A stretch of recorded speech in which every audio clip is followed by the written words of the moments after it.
યુદ્ધના કારણે ફરી એકવાર ગુજરાતના લોકો ગેસના બાટલા માટે લાઇનમાં ઊભા રહેવા મજબૂર. અનેક લોકોની રોજગારી પર ખતરો. હોટલના મેનુમાંથી ઇડલી ઢોસા ગાયબ. મિડલ ઇસ્ટમાં શરૂ થયેલા યુદ્ધના કારણે ગુજરાતમાં ધંધા પર માઠી અસર પહોંચી છે. ગુજરાતમાં કમર્શિયલ સિલિન્ડરનો ઉપયોગ કરતા રેસ્ટોરન્ટ અને લારીવાળાઓની મુશ્કેલીમાં પણ રાતોરાત વધારો થયો છે. 150 થી 200 લોકોની રસોઈ બનાવતા રેસ્ટોરન્ટ સંચાલકો ચિંતામાં છે. દક્ષિણ ગુજરાતમાં કમર્શિયલ ગેસ સિલિન્ડરની ભારે અછત સર્જાતા હોટલ અને રેસ્ટોરન્ટ ઉદ્યોગ પર સંકટ આવી પડ્યું છે. The southern Gujarat hotel and restaurant association દ્વારા આ મામલે ખાસ એડવાઇઝરી જાહેર કરવામાં આવી છે. ગેસનો વપરાશ ઘટાડવા માટે હવે રેસ્ટોરન્ટના મેનુમાંથી સ્ટીમ ઇડલી, ઢોસા અને ઉત્તપમ જેવી વધુ ગેસ વાપરતી વાનગીઓને કામચલાઉ ધોરણે દૂર કરવાનો નિર્ણય લેવામાં આવ્યો છે. કેમ કે 1800 રૂપિયાનો કમર્શિયલ બાટલો 5000 રૂપિયામાં વેચાતો હોવાનો રેસ્ટોરન્ટ સંચાલકોનો આરોપ છે. જો સ્થિતિ નહીં સુધરે તો કામદારો વતન તરફ રવાના થશે, તો કેટલાક નાના ધંધાર્થીઓ વેપાર ધંધા બંધ કરવાની નોબત પર છે. બીજી તરફ ઘરના વપરાશ માટે પણ સુરતમાં 20 દિવસે પણ બાટલા મળતા નથી, જો કે રેસિડેન્શિયલ બાટલાઓથી ગોડાઉન ભરેલા છે. બીજી તરફ એલપીજીના પુરવઠાને ગેરકાયદેસર કરવાની માંગ ઉઠી છે. દક્ષિણ ગુજરાત હોટલ એન્ડ રેસ્ટોરન્ટ એસોસિએશને પીએમ મોદીને પત્ર લખ્યો છે. આ કોઈ બેંકની બહારની પૈસા મેળવવા માટેની લાઈન નથી. આ તો વડોદરાના લોકો ગેસ સિલિન્ડર લેવા માટે કાળઝાળ ગરમીમાં ઊભા રહેવા મજબૂર બન્યા છે. વડોદરા શહેરમાં અચાનક રાંધણ ગેસ અને કમર્શિયલ એલપીજી સિલિન્ડરની ભારે અછત સર્જાય છે. લોકોમાં એટલો ગભરાટ ફેલાયો છે કે નોટબંધી સમય જેવી લાંબી કતારો ગેસ એજન્સીઓ બહાર જોવા મળી રહી છે. ફોન પર બુકિંગ ન થતા લોકો સિલિન્ડર માટે વલખા મારી રહ્યા છે. બીજી તરફ હોટલ અને રેસ્ટોરન્ટ માલિકો પણ કમર્શિયલ ગેસ ન મળતા ભારે મુશ્કેલીમાં મુકાયા છે. ખાસ કરીને પાણીગેટ વિસ્તારમાં આવેલી ગાયત્રી ગેસ એજન્સી બહાર આવેલી સવારથી જ નોટબંધીના સમયે યાદ અપાવી દે તેવી લાંબી કતારો જોવા મળી. જોકે એજન્સીનો દાવો છે કે પૂરતો જથ્થો છે, તો કેટલાક હોટલ સંચાલકોને ગેસનો બાટલો ન મળતા તેઓને રસોડું બંધ રાખવાનો વારો આવ્યો. સૌથી ગંભીર આરોપ છે કે અછતના બહાને કેટલીક એજન્સીઓ દ્વારા ખુલ્લેઆમ કાળી બજારી થઈ રહી છે. 1800 રૂપિયાનો ગેસનો બાટલો 2400 રૂપિયા સુધીના કાળા બજારમાં વેચાઈ રહ્યો હોવાની વ્યાપક ફરિયાદો ઉઠી છે. તો ગેસની અછતના કારણે મોરબીના ઉદ્યોગો પણ ધંધે લાગી ગયા છે. મોરબીના સિરામિક ઉદ્યોગ બંધ થવાની કગાર પર છે.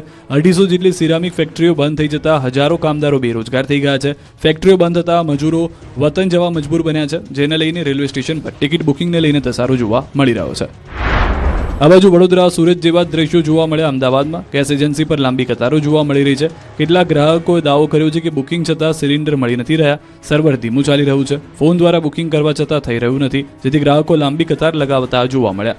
તો આ તરફ ગેસ એજન્સીના માલિકે તમામ દાવાઓ નકાર્યા. તેમણે કહ્યું કે ઘરેલું ગેસનો પૂરતો જથ્થો છે, ઉપરથી બુકિંગના આધારે સપ્લાય પણ થઈ રહી છે. કમર્શિયલ ગેસને લઈને કાપ મુકાયો છે. તો રાજકોટની ગૃહિણીઓ, ઉદ્યોગકારો, રેસ્ટોરન્ટ સંચાલકો પણ ચિંતામાં છે. ગેસ એજન્સીઓ પર ગેસના બાટલા લેવા માટે સવારથી બબાલ શરૂ થઈ ગઈ છે. 30 દિવસે પણ બાટલા નહીં મળતા લોકો પરેશાન થઈ ગયા. એજન્સીઓ વ્યવસ્થિત જવાબ ન આપતા લોકોમાં આક્રોશ ફાટી નીકળ્યો. સમયસર ગેસનો બાટલો નહીં મળતા ગૃહિણીઓને ગેસના વપરાશમાં કાપ મુકાયો છે. જરૂર વગરની વસ્તુઓ બનાવવાનું બંધ કર્યું છે. બીજી તરફ મુખ્યમંત્રી અધિકારી અને મંત્રીઓને ગેસ પાણી માટે સ્પષ્ટ સૂચના આપી છે. કેબિનેટ બેઠકમાં ગેસ અને પાણીના જથ્થાને લઈને સૂચના આપી ગુજરાતમાં ગેસનો જથ્થો ખોરવાય નહીં તેવું આયોજન કરવા આદેશ કર્યો છે. મહેસાણાનો ઉદ્યોગ પણ યુદ્ધની ઝપેટમાં આવ્યો છે. યુએસ અને ખાડી દેશો વચ્ચે શરૂ થયેલું વિધ્વંસક યુદ્ધની અસરો હવે ભારતના ઉદ્યોગો પર પણ પડી રહી છે. ઉત્તર ગુજરાતમાં ધમધમતા ફાર્મા, સ્ટીલ અને મસાલા ઉદ્યોગને મોટી અસર પહોંચી છે. મહેસાણા જિલ્લાના ઉદ્યોગમાંથી ખાડી દેશમાં થતી આયાત અને નિકાસ અટકી ગઈ છે. હોર્મઝ ખાડીના દરિયાઈ રૂટમાં કન્ટેનર સપ્લાય નિયમિત નથી, જેથી માલનો ભરાવો થઈ ગયો છે. યુદ્ધ લાંબુ ચાલે તો રૂલિંગ મિલ, સ્ટીલ, સાઇઝિંગ તેમજ અન્ય ઉદ્યોગમાં ઉત્પાદન બંધ થવાની ભીતિ છે. તો આ યુદ્ધને લઈ હાલમાં તો મસાલા ઉદ્યોગને પણ એક મોટી અસર જોવા મળી રહી છે. દુબઈ, સાઉદી, ઈરાન, સિરિયા, તુર્કી, કતાર, ઓમાન સહિતના દેશોમાં જીરું, હળદર, ધાણા સહિતના મસાલા અહીંથી જાય છે. પરંતુ હાલ શિપિંગ અને જહાજના શેડ્યુલ અટકી જતા નિકાસ અટકી છે. નવા કોઈ ઓર્ડર પણ ન આવતા ધંધાર્થીઓમાં નુકસાનીનો ડર છે. તો ફાર્મા ઉદ્યોગને પણ માઠી બેઠી છે. ફાર્મા ઇન્ડસ્ટ્રીઝમાં કાચા માલ સપ્લાયમાં ખાડી દેશોમાં કોઈ રોલ નથી, પરંતુ હાલમાં યુદ્ધ બે રીતે ફાર્મા ઇન્ડસ્ટ્રીઝ એક્સપોર્ટને એકમોને અસર કરી રહ્યું છે. અહીં તૈયાર થઈ રહેલા ફાર્મા ગુડ શિપિંગમાં એક્સપોર્ટ કરવામાં આવે છે. કન્ટેનરથી ટ્રાન્સપોર્ટેશન રેટ $2,000 થી $3,000 વધી ગયા છે, કારણ કે યુદ્ધને લઈને ઓઇલની કિંમતો વધી છે. દરિયામાં થઈને કન્ટેનર પસાર થાય છે, એટલે ડેમેજનું જોખમ પણ રહેલું છે, જેથી ગ્રાહકો સાથે રેટ ફિક્સ કર્યા બાદ સમયસર ડિલિવરી ન થઈ શકે, જેના કારણે ફાર્મા ઇન્ડસ્ટ્રીઝ પર પણ મોટી અસરો વર્તાઈ રહી છે. જીતુ વાઘાણીનું ગેસની અછત મુદ્દે મોટું નિવેદન. ગેસની કોઈ અછત નહીં થાય તેની વાઘાણીની સ્પષ્ટતા. ગેસની સ્થિતિને લઈને સરકારનું આગોતરું આયોજન છે. રાજ્ય સરકારે આ મુદ્દે કમિટી રચી છે. અધિકારીઓ સીધા કેન્દ્ર સરકાર સાથે સંકલન કરશે. કમર્શિયલ એકમ માટે 80% ગેસ મળે તેવી વ્યવસ્થા છે. કાળાબજારી સામે સખત પગલાં લેવામાં આવશે. જનતાને અપીલ છે કે કોઈ અફવામાં ન આવે. જરૂરિયાત મુજબનો ગેસનો જથ્થો ઉપલબ્ધ હોવાની સ્પષ્ટતા. અન્ય માર્ગેથી પણ ગેસ સપ્લાય ગુજરાતમાં ચાલુ. પૂરતા પ્રમાણમાં વ્યવસ્થાઓ ખર્ચ રાજ્ય સરકાર અને કેન્દ્ર સરકારે ભોગવવો પડે તો ખરીદી કરીને પણ એ ખર્ચ ભોગવશે, પણ અલગ અલગ માધ્યમોથી અપ્રચાર અને અફવાઓ ફેલાવનારો પણ એક વર્ગ છે. જનતામાં કેમ કરીને અકળામણ આવે, સરકારો કેમ કરીને ડિસ્ટર્બ થાય, એ પ્રકારનો પણ એક વર્ગ એ યોજનાપૂર્વક ગુજરાતમાં લોકો માટે આ પ્રકારના, મને એવું લાગે છે કે આયોજનબદ્ધ રીતે લોકોને ગેરમાર્ગે દોરે છે. હું વિનંતી કરું છું કે ગેરમાર્ગે દોરવાની આવશ્યકતા નથી. હજુ પણ સાતમા આસમાને ગરમીનો પારો. આજે પણ 9 શહેરમાં ગરમી 40 ડિગ્રીને પાર. રાજકોટમાં સૌથી વધુ 41.9 ડિગ્રી તાપમાન, વડોદરામાં 41.6, અમદાવાદમાં 41.4 ડિગ્રી, સુરતમાં 41 ડિગ્રીએ પહોંચી ગયું તાપમાન, ડીસામાં 40.7 ડિગ્રી, દીવમાં 40.7 ડિગ્રી તાપમાન, વેરાવળમાં 40.6 ડિગ્રી તાપમાન, ગાંધીનગરમાં 40.5 ડિગ્રી, પોરબંદરમાં 40.2 ડિગ્રી તાપમાન અને અમરેલીમાં 40.9 ડિગ્રી તાપમાન આજના દિવસે નોંધાયું છે. ગુજરાતમાં ક્યારેય ન જોઈ હોય એવી રાજનીતિના મંડાણ. ખેડૂત નેતા રાજુ કરપડાએ આપ્યા મોટા સંકેત. 19 થી 24 માર્ચ સુધી કિસાન સંકલ્પ યાત્રા યોજાશે.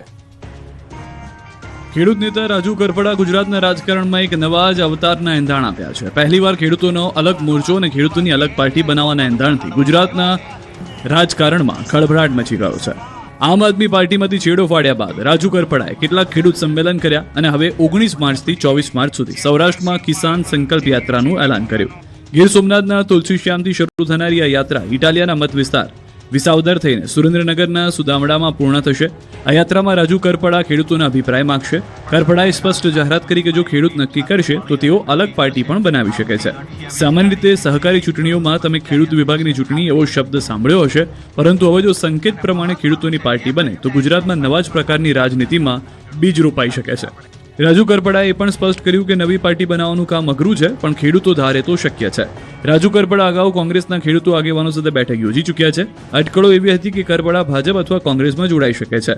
જોકે હવે કરપડાએ કંઈક અલગ જ એંધાણ આપતા રાજકીય પાર્ટીઓ પણ ગણગણાટ કરતી થઈ ગઈ છે, કારણ કે રાજ્યમાં ખેડૂતો સૌથી મોટી વોટ બેંક છે. જો નવો મોરચો બને અને મતોનું ધ્રુવીકરણ થાય તો દરેક પાર્ટીની મુસીબત વધી શકે છે. મીડિયાને સંબોધન કરતા કરપડાએ ફરી એક વખત ઇટાલિયા પર પણ નિશાન સાધ્યું. વારંવાર ઇટાલિયાને કેમ ટાર્ગેટ કરાય છે એ વાતનો પણ કરપડાએ ખુલીને જવાબ આપ્યો.